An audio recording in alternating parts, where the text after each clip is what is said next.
Bienvenue dans Partage et vous. Dans ce podcast introspectif, je vais t'inviter à te questionner à travers mon histoire, à t'observer, ressentir, te mettre en mouvement et surtout à t'accueillir et t'aimer. Explorer toutes tes facettes et ton impermanence, mais aussi laisser la place à la partie sombre, obscure ou confuse qui est en toi parfois. Elle est tellement importante. Libère cette voix intérieure qui a envie de s'exprimer. Accepte tes émotions, elles sont passagères. Laisse-toi être, même si tu es rempli de doutes, de paradoxes, de contradictions, sujet à la procrastination et l'autosabotage. Tu n'es pas que cela, rien n'est figé, tout change. Tu es juste humain et c'est parfait comme ça. Ensemble, nous allons chercher notre identité afin de mieux vivre avec nous et les autres.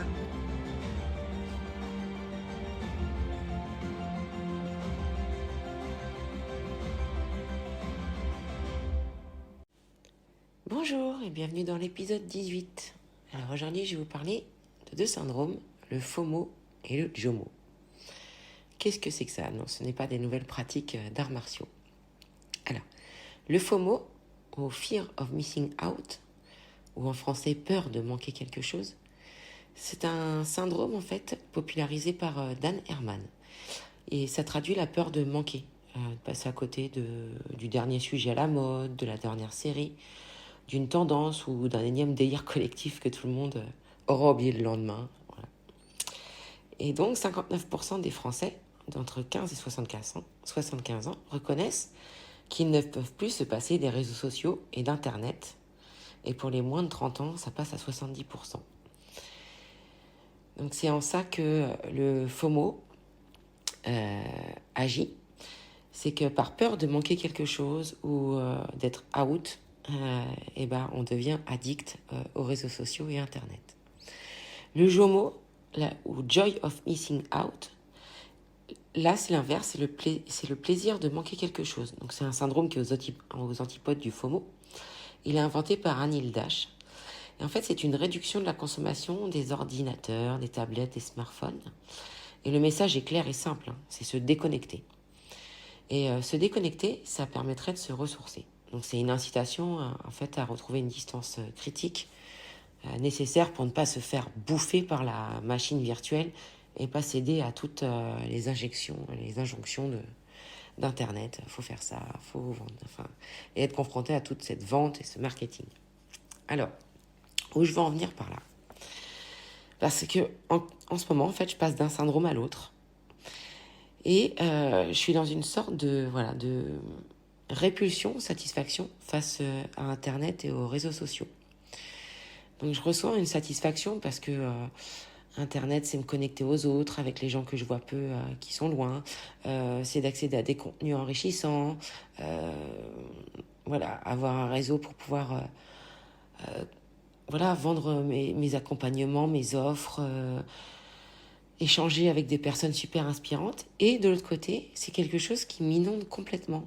En fait, où plus on suit de monde, plus on a d'abonnés, plus on reçoit de messages et plus en fait, on est vraiment noyé et ça prend beaucoup trop de place. J'ai l'impression que moi, c'est intrusif dans mon intimité. Voilà, j'ai même l'impression que ça nuit à ce que je suis, ça me coupe de moi-même. Donc du coup, j'alterne vraiment entre des phases où je suis vraiment hyper connectée, vachement sur les réseaux sociaux, même si j'ai toujours conscience que c'est quelque chose que je dois limiter parce qu'on a tendance à vite être happé par la toile. Et j'ai des phases où, pendant 10 jours, j'ai vraiment fait une répulsion complète. J'étais dans le déni. En plus, j'ai lancé mes programmes le 1er octobre. Donc du coup, j'ai une sorte d'obligation en fait à être présente sur les réseaux sociaux parce qu'il faut faire du contenu, il faut être présent parce que sinon tu vas pas vendre. Et moi je déteste me vendre. Et ce n'est pas encore une énième façon de cacher quelque chose ou de me saboter ou mon syndrome de l'imposteur. C'est que j'aime pas le marketing sur Internet. Voilà, j'en fais et je l'utilise quand c'est bon pour moi, que c'est ok, ça rentre dans mes valeurs. Donc j'aime partager, faire des lives et des posts quand j'ai quelque chose d'intéressant à dire, quand quand voilà, je sens que ça va aider ma communauté, que c'est juste pour moi. Et j'ai pas envie de m'imposer, tous les jours, il faut faire quelque chose, parce que sinon, les gens vont t'oublier. Enfin, voilà, cette forme d'obligation, en fait, où on a sans arrêt, surtout dans le coaching, des formations, on doit sans arrêt être à la pointe au niveau du marketing, de la vente et d'Internet, parce que sinon, on va pas vendre, on va être oublié, etc. Mais quelque part, j'ai conscience de tout ça. Je sais que si je veux me développer sur le net, il va falloir que j'utilise ces réseaux. Mais il y a une partie de moi qui aime le présentiel, qui aime être en contact direct, qui aime ressentir l'énergie de l'autre, connecter avec l'autre. Et ça peut se faire en physique pour moi. Enfin, même si on arrive quand même à le faire par écran interposé, en live, etc. Et je fais des accompagnements à distance. Mais pour moi, voilà, j'ai une grande valeur de la présence physique, de la connexion à l'autre, la vibration, de l'énergie, le fait d'être en face de quelqu'un. Voilà, ça me procure, ça m'apporte. Donc, j'ai pas envie d'être hyper présente sur les réseaux et d'être que dans un accompagnement à distance. Et je pense que voilà, il y a cette forme de bascule et de transition et qui fait que je passe d'un syndrome à l'autre. Et en fait, oser le dire et oser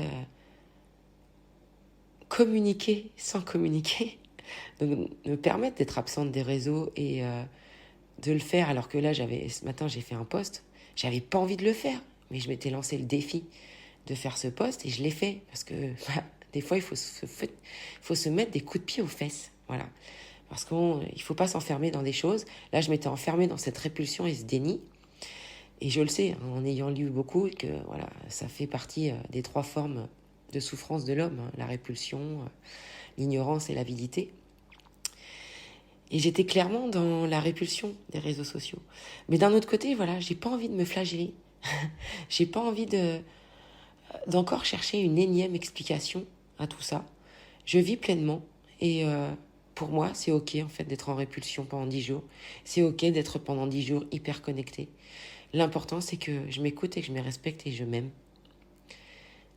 Et partager tout ça et cet épisode d'aujourd'hui fait que voilà, je respecte ces valeurs-là et je me respecte moi-même et je m'aime.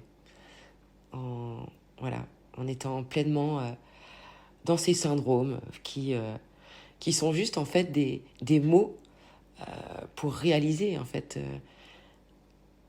et se reconnecter à soi-même. Donc voilà, ça sera un épisode court, mais voilà, il est très parlant et c'est ce que je ressens actuellement et je voulais te le partager sincèrement. Voilà. Je te souhaite une merveilleuse journée et je te dis à bientôt pour le prochain épisode. Si tu as trouvé cet épisode intéressant ou utile et qui peut l'être pour quelqu'un d'autre, n'hésite pas à le partager. Je t'invite aussi à t'abonner et à mettre 5 étoiles sur les plateformes d'écoute afin que mon podcast soit plus visible. N'hésite pas à me faire des retours, ils sont très importants pour moi. Si tu souhaites échanger sur l'épisode, me poser des questions, que tu as besoin de parler ou te libérer sur un sujet particulier, tu trouveras le lien de mes réseaux sociaux sur le descriptif de l'épisode. Tu peux me contacter en privé si tu souhaites plus de confidentialité. Je te remercie pour ton écoute attentive et je te dis à bientôt. Affectueusement, Laetitia.